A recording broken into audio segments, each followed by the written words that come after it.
네, 안녕하십니까.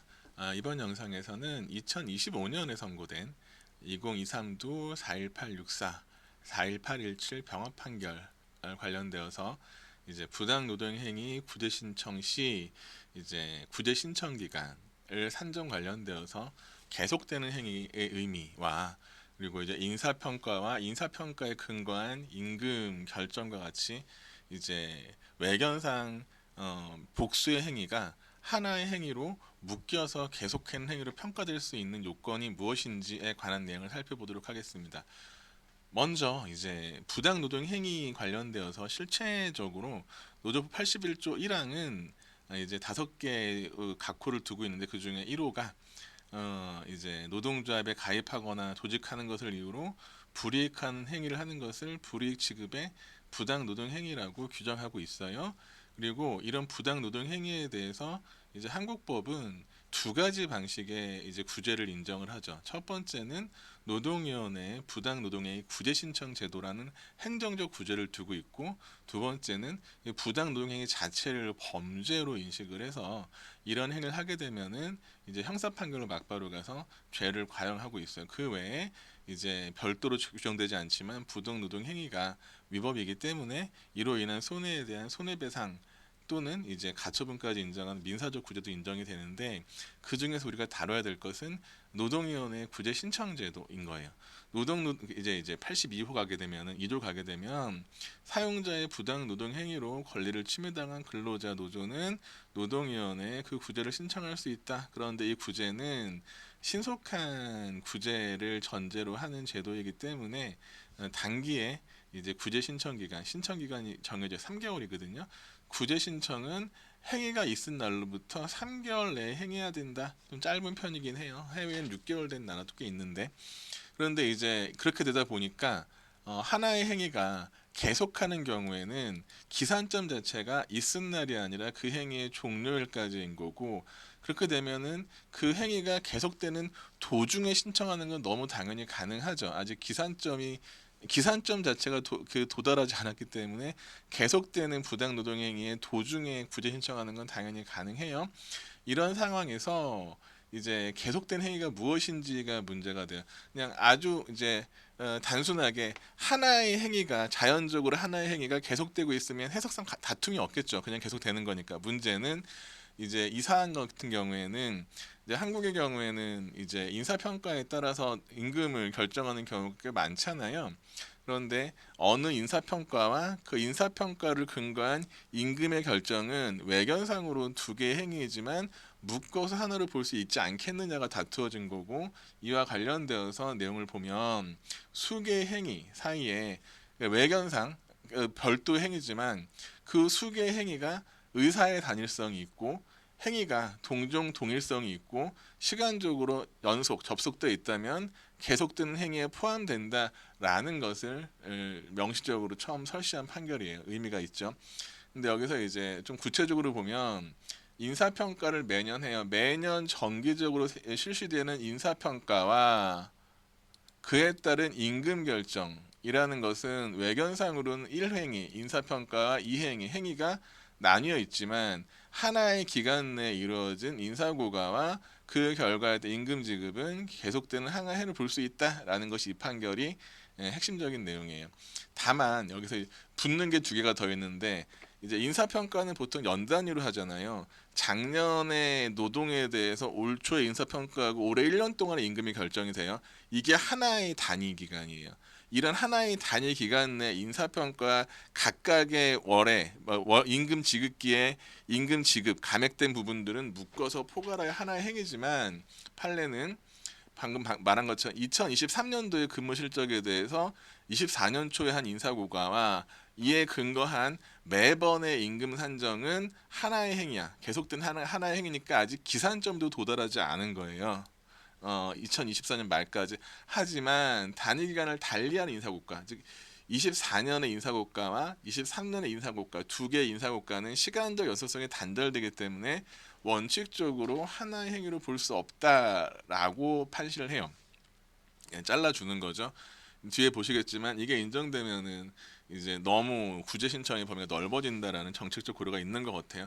하지만 또 예외가 사용자가 여러 연도에 걸쳐 단일한 의사와 유사한 방식으로 일련의 행위를 했다. 그럼 뭐다? 일련의 행위. 의사가 단일하고 복수의 연도에 걸쳐 단일한 의사로 유사한 방식으로 불이익을 부여한 경우에는 예외적으로 계속되는 걸 볼 수 있다라고 판시를 했는데, 이 두 가지 부분은 기억을 해두시되 사례를 이렇게 내기는 어려울 거예요.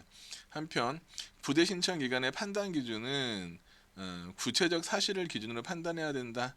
이 부분은 당사자가 그 구제 신청을 할 때 신청한 사실관계를 기준으로 판단한다 정도로 보면 될 거고, 이제 판결의 사실관계를 좀 먼저 볼게요. 이걸 봐야 좀 이해가 편할 텐데, A 회사는 매년 정기적으로 인사 고과, 일본식 표현, 사실 한국은 임금 평가라는 말, 인사 평가라는 말에도 맞는데 고과라는 말은 일본식 표현이긴 해요. 인사 고과 및 승격 심사를 실시하고 그 결과를 반영하여 해당 연도의 임금 및 성과급을 결정했다. 행위 몇 개? 여기서는 두 개죠. 인사고과 하나, 임금 결정 하나, 두 개죠. 하지만 이 두 가지는 묶인 거라고 보는 게 이 판결의 어떤 그 판시 내용인 거고요. 그런데 사용자는 특정 노조 활동을 이유로 노동자에게 하위 인사고과를 부여하거나 승격에서 탈락시킨 행위를 반복적으로 수행했어요. 이 사건에서. 그랬더니 근로자들이 이것이 분호 81조 1항 2호 위반이라고 주장하면서 진호위에 구제 신청했지만, 일부 인사고과 부여 시점부터 3개월 지난 부분에 대해서는 노동위원회가 각하해버린 거예요. 거기에 대해서 이 각하 처분의 정당성이 다투어진 건데, 이제 판결 원문에 있는 걸 찾아볼게요. 참가인들이 18년 인사고과 부여 실시로 19년 3월부터 20년 2월까지 임금을 지급한 행위는 같은 단위 기간에 관해 이루어진 것이므로 계속되는 행위에 해당된다라고 판시하면서 어떻게 판단하냐면, 이제 보시면 이 사건 구제 신청은 8월 30일 날 제기됐거든요. 8월 30일이랑 인사고과한 거는 차이가 있죠. 3개월 넘어가죠. 따라서 이 사건 구제 신청 중 2018년 인사고과 부여와 2019년 임금상 불이익에 관한 부분은 하나로 묶어서 주장했다면, 원고들이 이를 노동위원회 구제 절차에서 부당 노동으로 주장했다면 그 전부가 대상 기간에 들어온다라고 판결한 거예요. 하나 이제 볼게요. 가정적인 사실관계를 얘기해 봅시다.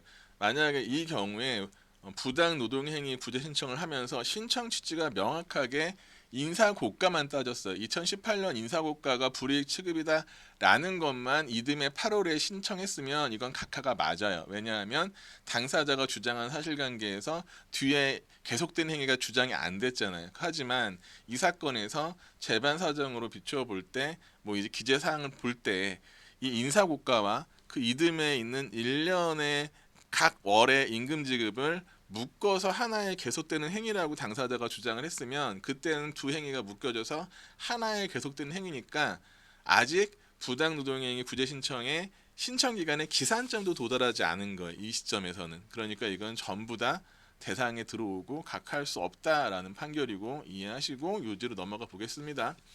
계속되는 행위의 판단 기준 노조법 81조 2항에 따르면 분호 구제 신청은 있은 날 또는 이건 단발적인 행위겠죠. 행위가 계속되는 경우에는 그 종료일부터 3개월 이내, 기산점이 계속되는 행위의 경우에는 그 종료일인 거예요. 여기서 계속되는 행위라는 것은 하나의 행위가 바로 완결되지 않고 계속되는 경우뿐만 아니라 수개의 행위라도 각 행위 사이에 의사의 단일성, 행위의 동일 동종성, 시간적 연수성 인정되는 경우도 포함된다.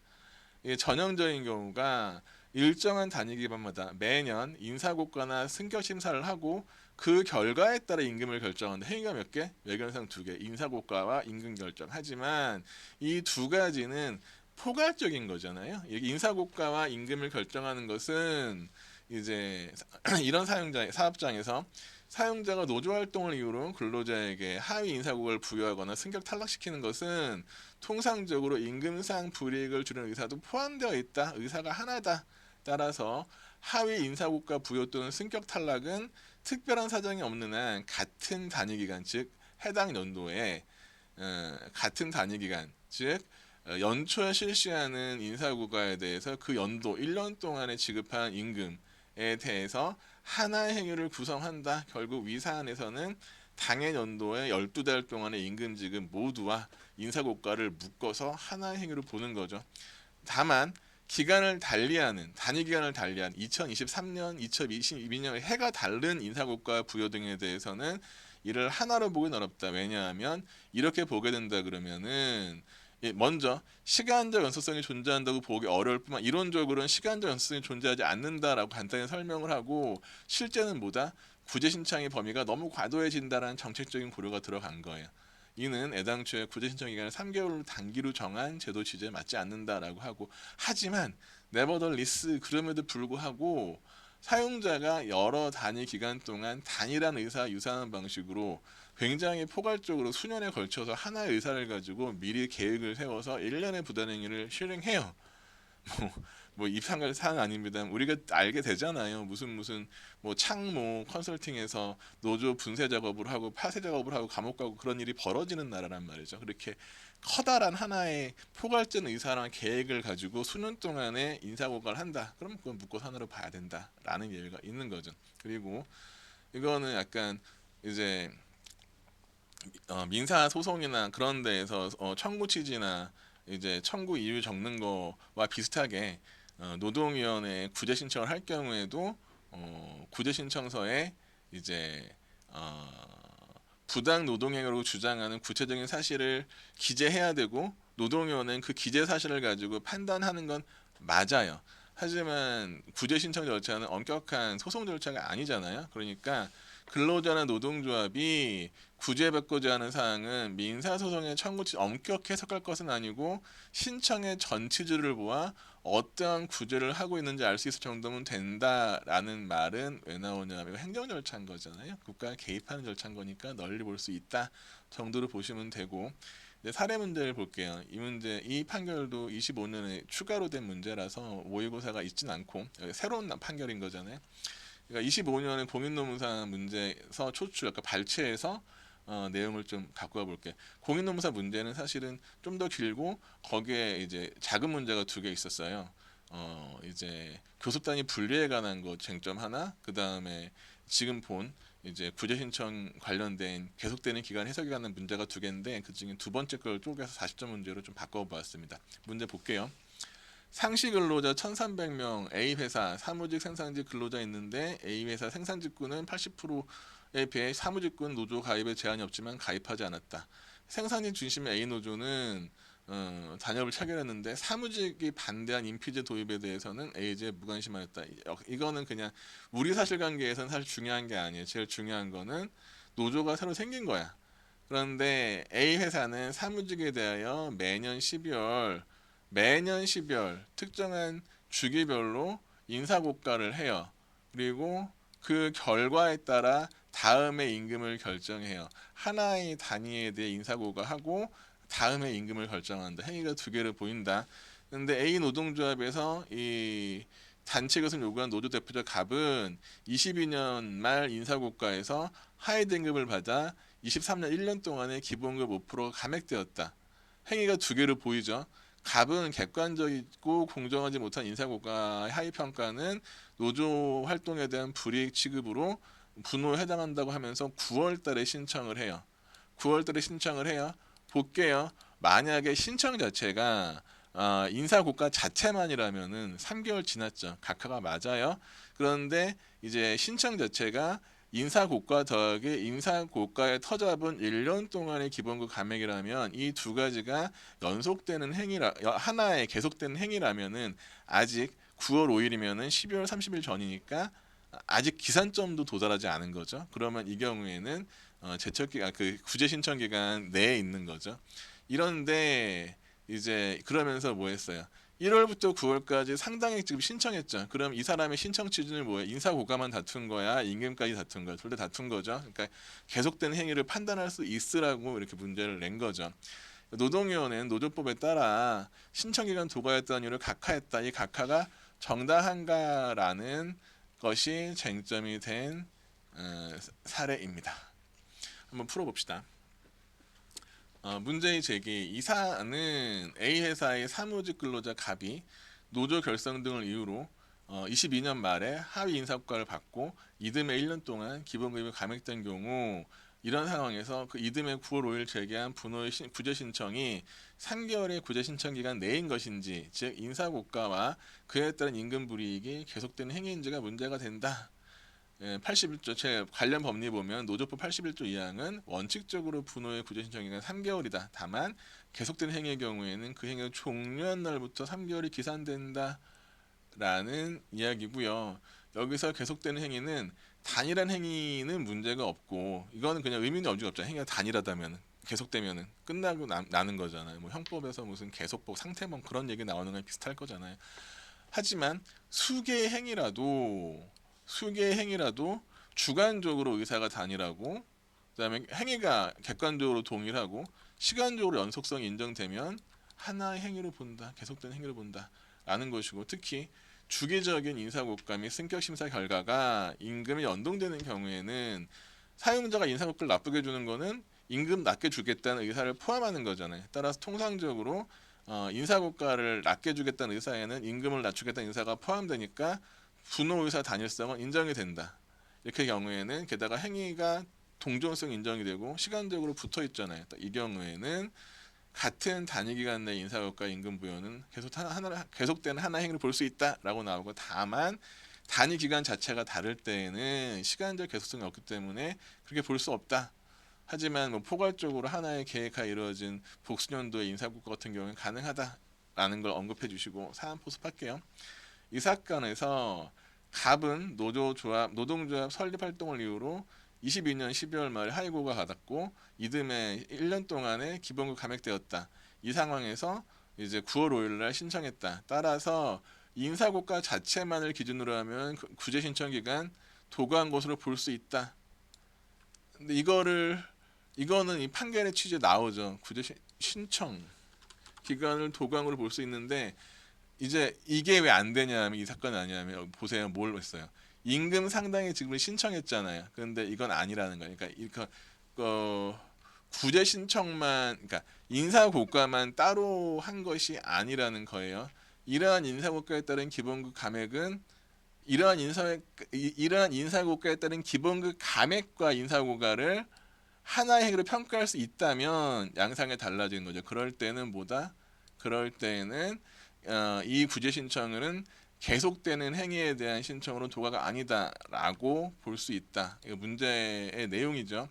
이제 그러면 결국 인사고과와 그 이듬해의 임금 감액이 하나의 계속된 행위인지를 보자. 첫 번째, 할 인사고과 부여는 임금 감액이라는 결과를 당연히 예정하므로 두 행위 사이의 의사의 단일성이 인정된다. 두 번째, 인사고과의 부여와 이에 따른 임금 감액은 하나의 인사평가에 기반한 일련의 불이익 조치이기 때문에 행위의 동종성이 인정된다 라고 얘기할 수 있는 거예요. 세 번째, 인사고과 부여 이후 그 평가가 반영된 임금 감액이 접속돼 있잖아요. 붙어 있잖아요. 하나의 단위 기간에 걸쳐 연속하여 불이익을 주는 것이기 때문에 동일한 단위 기간 내에 인사고과 부여와 불이익한 임금은 결합된 하나의 계속된 일을 볼 수 있다라고 나오는 거고, 그 다음에 그렇다면은 노동위원회의 각하 결정은 법리를 오해한 거죠. 잘못 해석한 거죠. 따라서 구제 신청은 임금 불이익에 계속되는 진행 중으로 보아야 되므로 노동위원회 각하는 부당하다 결론을 내리면, 이 사건 하위 인사고과와 그에 따른 임금의 감액은 사용자의 단일한 분호 의사 아래 이루어진 하나의 행위, 계속된 행위다. 따라서 그 23년 9월을 신청한 구제 신청은 아직 계속 중인 행위에 대한 것, 아직 기산점도 도과하지 않은 행위에 관한 것이기 때문에 노동위원회의 각하 결정은 위법 부당하고 갑의 구제 신청은 적법하다라고 이제 정리하면 될 것 같아요. 사실 이제 보통 변시가 40, 40해서 80문제를 낼 때 사실을 하나 묻잖아요. 그러니까 이게 만약에 출제가 된다 그러면은 이제 실제로 이러한 차별적 인사고과가 분호에 해당되는가라는 실체법상 쟁점 하나와 이제 이런 것들이 계속된 행위인지 여부에 대한 절차법적인 쟁점을 묶어서 큰 문제를 80점짜리 문제를 만드는 게 용이할 것 같긴 해요. 뭐 저 같으면 그렇게 출제를 하겠어요. 예, 여기까지 하고 이번 영상을 마치겠습니다. 네, 수고하셨습니다.